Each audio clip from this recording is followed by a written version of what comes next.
We're so excited about our episode today at Milestone Moment. We've got Max Hoge and Graig Davitte. Welcome to the show, guys. Thank you. This is obviously a show where we take the stories of top agents and ask them what brought them to the point of their career and then get a little bit out of them to learn a bit for newer agents. So, Max, tell us a little bit how you got started in real estate. I took probably a different path than most people. I got started actually more so in the construction, development, and building side of things, and learned and honed kind of that side of things really well. And then I had a life change where I moved states. I moved to Southern California and found a really good connection, got into brokerage, and kind of started to understand some of the strengths brokerage brings as far as like income, time management, all that kind of stuff. And so, I really actually, it was somewhat happenstance, somewhat planned, but somewhat happenstance, and just kind of brought me in and never looked back. And now you guys have joined forces as a team. Graig, I know your background in real estate much different than Max's. Can you tell us a little about how you got started? Yeah, so I was still finishing college at the time and looking for something to do. I had a plan of what I wanted to do in college, and as the best laid plans go, didn't pan out with what I wanted to do. I wanted to become a counselor, and just as I got more into it, I just decided that wasn't really what I was looking to do, and got my real estate license. It's really corny. I had a dream. I sold a house, and here I am 10 years later. And you guys go way back. Obviously, you met in college, correct? Yeah, we did. Yeah. Okay, yeah. Perfect. So what brought this synergy of you two together? How did that come about? And tell us about these super excited. You guys are probably in the Seattle office, but a team. Tell us a little bit about kind of how that happened. For sure, yeah. So we met in college. We're good friends in the similar group. Hung out a lot, and then Max went to San Diego after college, and I stayed here in the area. And we'd always talked about real estate, being both in the business. And then as he was making plans to move back, the talks got more serious, and we knew we'd work well together. And once he was fully back up here in the business, we decided to team up. Now, forming a team is a big deal. Obviously, he's got to bring probably complementary sides of each of you. Max, I know you do a lot of developmental building stuff. Graig, obviously, you're doing the residential kind of regular buy, sell kind of things. How does that come together, and how do you guys work together in regard to and how did you guys decide to form a team based on those skill sets? Yeah, I mean, I think it, we have very complementary skills and on different sides of things. And I think it just really worked out because, I was able to go, as if anybody knows about development deals, they're tricky. They take a lot of time. They can turn out really well, but they have their complexities too. And so I think, we when we were talking about it, it worked out really well because Graig has more of the steady approach, with more deals kind of coming in on a regular basis, and that gives me more ability to kind of go out and take a risk on some of these bigger deals. The longer term. Exactly. So that is super complimentary, and I think, I was always more so on the operation side when I was in San Diego. I mean, I really got into brokerage down there, but also I partnered with another agent in San Diego and built a big team down there. We had up to 15 agents at our biggest. And so I learned more on the back end and the operational side, and I think Graig was like the perfect combination of having that other, brokerage-focused agent. I think that worked out really well. So Max, I've obviously built my business on a relationship with agents and past clients. You literally have a whole pillar of your business based on investors and builders that drives kind of what a lot of the work that Graig does too. Can you speak to that and kind of how that complements like what Graig does on his side? Or yeah, absolutely. So I think, for the most part, I knew when we were starting this that I just moved back from San Diego. I knew I had my sphere here, but it wasn't. My sphere knew me as Max, not as a broker. And so I really had to focus on what I knew I could do well and not just wait for the cousin, the aunt, the uncle, the friend to call me. And so with builders, it's all about bringing value to them. If you bring value to them, you know what you're talking about. You're not just throwing them random deals. They want to hear from you. They want to talk to you. And so I think for me, I knew the development side, and I just wanted to focus on that. I put in a lot of work to build those relationships, really a lot. It took a long time. But now we have a few hundred builders in our list that are from the small guys doing flips or daddy projects all the way up to, the big nationals. And so it took a lot of time and effort, but it just felt like the right path for me to kind of help complement Graig and, and vice versa. I mean, I guess that's huge. Now, if Graig has a listing that maybe could be a developmental play, Graig could kind of talk to that seller and say, look, we could go traditional, or we could look at a builder and look at subdividing a parcel, or that kind of brings a whole new level of I guess, professionalism to guys, what you guys can offer. Yeah. For sure. I was going to say we just had a listing appointment this morning where that's kind of where the conversation started. Is someone that reached out to me, and they have a house in West Seattle that in South Seattle, and a lot of people in Seattle right now are wondering what the total cost development could be, and is that more valuable than just selling it on the open market? And it really helps us bring value to that seller, that we can give them a really good concrete idea of what your house might be worth to a developer versus on the market, and gives you a really good jumping off point as far as a listing appointment goes. And not every time is it going to make sense to develop, and this one we're going to bring to the market, but it's a nice value add to the client. And you have a background with Redfin, which is kind of in the news now. It's all about kind of Redfin and Rocket and that whole thing. Yeah. Tell us kind of how you made the transition from Redfin to kind of what you do now with Keller Williams, and how that's been. And would that be a milestone moment?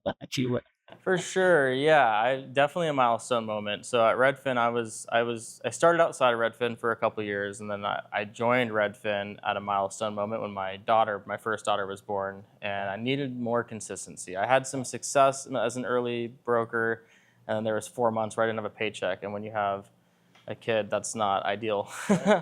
So I got to Redfin in 2018 and did 3 years as an agent, and then switched to management, which was really an awesome experience to learn how to manage a team, people, get a good look inside the corporate world too, as far as a middle manager goes. And at the time, Redfin making a lot of news and changes of the industry and how their business was structured. And then as I was kind of 2 years into management is when Max had moved back, and we at that point were deciding to do this team, and it was just all the stars kind of aligned. It made a lot of sense where I had the management experience, the sales experience, and I could couple that with Max's operational experience that he had built in San Diego, and marry those two together to do what we're doing now. Now, do you guys see kind of growing a team together at this point? Obviously, both of you have management experience in growing teams to, actually individually, but is that something you guys are doing together now? Yeah, absolutely. We're going to start hiring actually this year. So we're growing the team. We wanted to, establish on our own first, and build our book together first, so that we could, actually provide, substantial value to agents. And so we're going to start hiring this year and grow the team, and we're really looking forward to it. Is that newer agents, seasoned people? Like, what is the ideal avatar for an agent to join your team, you think? Yeah, I think, we're kind of open to everything. Hungry, smart, hardworking. It's you gotta have the the foundation. But we're open to. Yeah, and I think something we both learned managing teams and seeing how different teams were set up is we can structure it differently based on if you come to us and you're very established but looking for some more structure or just a team environment.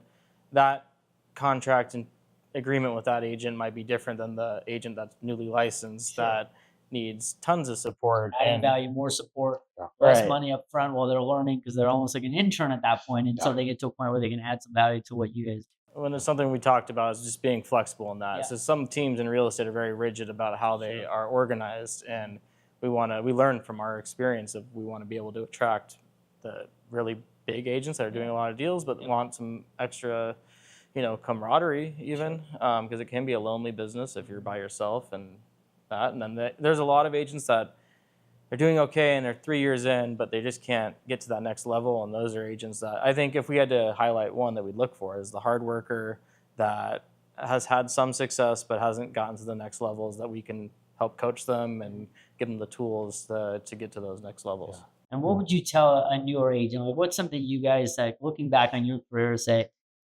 here's some advice. Like, what's something that you guys think that really resonated with your business that helped you guys out early on? Anything you can pass on to it?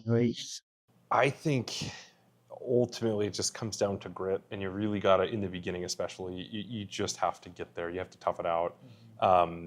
It's not going to be $1 million listing from day one. You know, it's you really got to put in the work and the effort to be knowledgeable, to know it. In the beginning, especially if you're going, you know, more the traditional brokerage route, not like a Redfin that gives you a bunch of lists or a bunch of clients and leads and all that kind of stuff. I think you really just have to put the time in and understand that.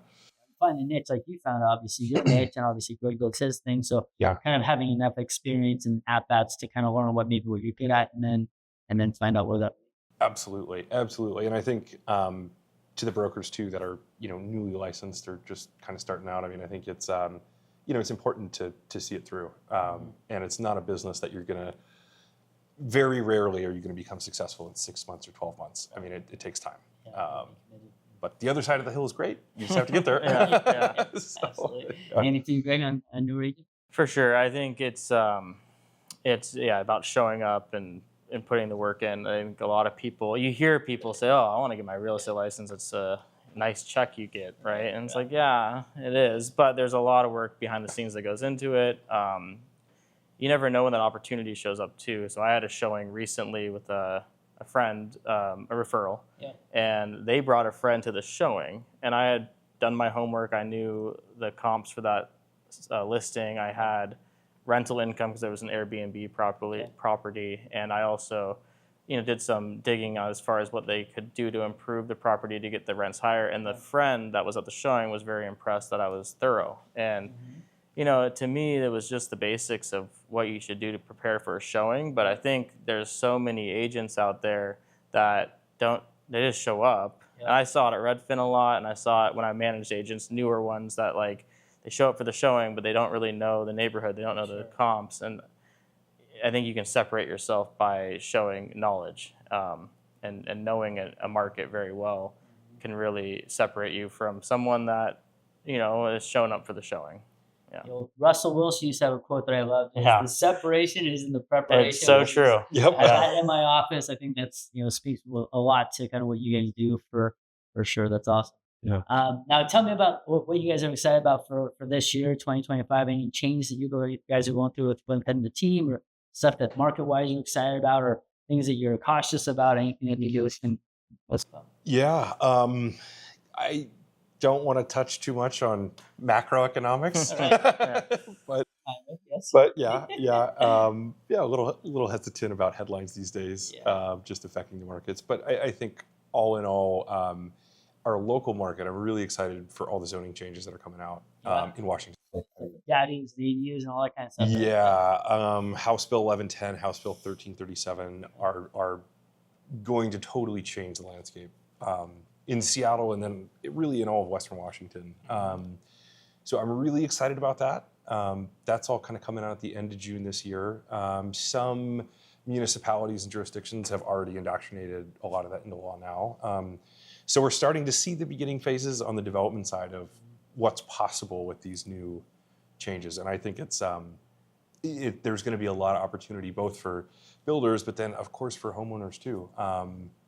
In a lot of properties that people live in now that have had zoning changes are now worth, you know, 150, 200% or more than it was just, you know, a year ago, which is insane. It really is. Yeah. Now, Greg, I know you do a lot with AI. You're kind of on the front end of a lot of technology. Anything that you see kind of with AI and how that's changing your business, or Yeah, I'm trying. I mean, it's not my strong suit, but we talked about it that not just real estate, everything is going to be touched by AI. It already is. And so we're trying to lean into that just to be on the forefront.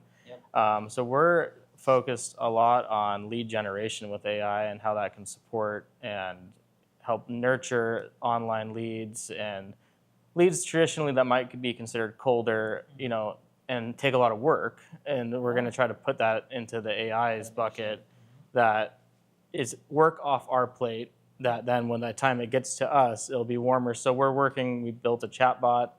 We have that, you know, scripted and able to have a conversation with new online leads. And then by by the time it gets to us, there's a lot more information about that lead. They are more familiar with who we are, and just the incubation process all the way through. Right. Okay. Awesome. Yeah.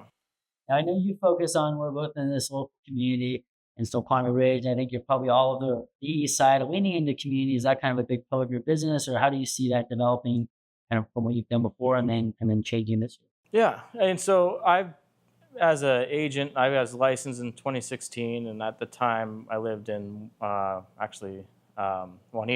and then we moved to Issaquah, and then we bought a house out here 5 years ago now, and putting roots down, right? So really, I'm just trying to be involved in the community. That's how we met. I entered and won the chili cook-off at No Butt Brewing. So, The that chili was champ. that was for Chili with the Saints and scholars in there, like, come on. yeah. So that was fun, but also, I wanted to do it to meet people, and I did, and I met people doing it, and so I'm just looking for opportunities to be part of the community. It's a great community out here, as you know, and so just being involved and meeting people, and it's really nice when you have a showing 5 minutes from your house. I just closed the one on Silent Creek with Beth, and Nice. I rode my bike to the Key Exchange because The work-life balance, they are- if it's like right in your yeah, and they are really close friends of mine, so I felt comfortable showing up on a bike. Right. But it was a nice night, and I was like, you know what? It's so close, I'm gonna ride my bike. So that's just a personal benefit of doing it, and then it's a nice area to live and work. So yeah. And then, Max, is there any kind of a milestone moment for you? And obviously, you kind of like, what brought you from San Diego back to Washington? Was that family? Was that to kind of partner up with Graig? Like, what is that? Tell me a little bit about that. That was mostly a family decision Okay. for the most part. Yeah, I mean, Graig and I had always talked. It definitely, like, our partnership and relationship actually helped the transition. It really actually did. Because it was always the goal is that, okay, like, this is the next step and this is the progression. But ultimately it was family. My wife and I were getting ready to have kids, and all the grandparents, all the close friends, families up here. So we left beautiful sunny San Diego for the Northwest, but couldn't be Who happier. wants sunny all the time? Right. It's boring. It's boring. Yeah. You need seasons. Right. You do. We actually did, believe it or not, we actually did miss having seasons. So that Okay. was a big deal. That was actually a big deal. I love that.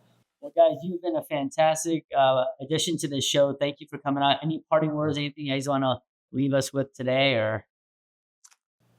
Yeah, I think just thank you for having us. Yeah, and I think we really appreciate the opportunity to be here, especially me being in the community, and we look forward to seeing everyone around. And thank you. Yeah. Like, we get to see him 2-3 nights a week. Yeah. Well, you keep Buddy's off on tap. I'll be here. Right. Yeah. How about you, Max? Yeah, I just want to, I appreciate the partnership, I really do. And want to thank you for having us. And we're looking forward to growing together. And yeah, this is great. So thank you. Well, any new agents out there, any past clients, these are great individuals. We are super excited about 2025. These two are going to be a big part of that, and we can't wait to see you for the next episode. Thanks, guys. Appreciate you. Thank you.